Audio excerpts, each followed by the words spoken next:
რუსების საწვავის კრიზისის ახალი ტალღის წინაშე ბენზინგასამართ სადგურებზე ვითარება კრიტიკულია, ზოგან საწვავის საერთოდ არ არის. სწორედ ამიტომ ოკუპანტი ქვეყნის წარმომადგენლები საჯაროდ გამოხატავენ უკმაყოფილებას ვიდეოების სახით. პარალელურად ცნობილი ხდება, რომ რუსებს მილიარდები გააქვთ ქვეყნის საბანკო სისტემიდან. ეს არის ნაღდი ფულის რეკორდული გადინება უკრაინული დრონების თავდასხმების გაძლიერებისა და იმ მზარდი შიშის ფონზე, რომ კრემლმა საკუთარი ომის დასაფინანსებლად შესაძლოა დეპოზიტების მითვისება დაიწყოს. ომი რუსეთის ტერიტორიაზე და ისტერიკაში მყოფი ოკუპანტის სახელმწიფოს მოქალაქეები. თემაზე თამარ დემეტრაშვილი მუშაობს. თამარ გისმენთ.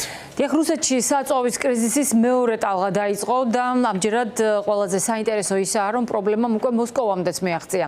ლიმიტები ბენზინგასამართ სადგურებზე და კილომეტრიანი რიგები, ეს სურათი უკვე ტიპიურია რუსეთის დედაქალაქისთვისაც. მაგალითად, გაზპრომ ნეფტის სადგურზე 40 ლიტრ საწვავზე მეტი არ გაიცემა, როსნეფტის სადგურებში 30 ლიტრია მაქსიმუმი. რეგიონებში მდგომარეობა კიდევ უფრო მძიმეა, ზოგ რეგიონში პირდაპირ ლიმიტი მოქმედებს, ზოგან კი ეგრეთ წოდებული ლუწი კენტი დღეების სისტემა დაამოქმედეს, როცა საწვავი ავტომობილის ნომრის მიხედვით იყიდება. კრასნოდარის მხარეში მდგომარეობა იმდენად მძიმეა, რომ 1000 ბენზინგასამართი სადგურიდან 120 საერთოდ დახურეს. კურორტ გელენჯიკში, სადაც პუტინის ერთ-ერთი ძვირადღირებული რეზიდენციაა განთავსებული, საწვავი მხოლოდ ერთ სადგურზე იყიდებოდა. როიტერსის შეფასებით, ივლისში რუსეთის ბენზინის წარმოება მოთხოვნის მხოლოდ 65%-ს ფარავდა. რამდენად მძიმეა ვითარება, ამას 18 აგვისტოს აპლიკაცია სადაა ბენზინის მონაცემებიც ადასტურებს, რომლის მიხედვითაც საწვავი სადგურების მხოლოდ 28%-ში იყო ხელმისაწვდომი. ეს ყველაფერი ბუნებრივია, მოქალაქეების განწყობაზეც აისახება და უკმაყოფილებაც მზარდია.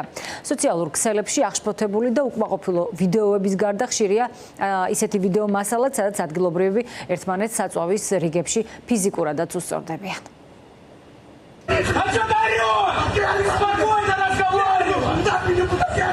Люди накаленные, В общем, ребят, чтобы вы понимали, это очередь на заправку. ესაა რიგი ბენზინგასამართ სადგურზე, დაახლოებით 5 კილომეტრის სიგრძის. დგავართ უკვე 1 საათია, თუმცა ბენზინმზირი მხოლოდ 4 საათის შემდეგ იქნება და ესეც ზუსტი დრო არ არის. აუზი მთლიანად სარიელია, садгурамда ხელით მითრება მოგვიწევს. Утром, полтора часа простоять, чтобы не заправиться, а потом выехать и вообще бензина нет. კრიზისი კიდევ უფრო მწვავდება. ახლა მოვედით მოსკოვის ცენტრში, არდინკაზე.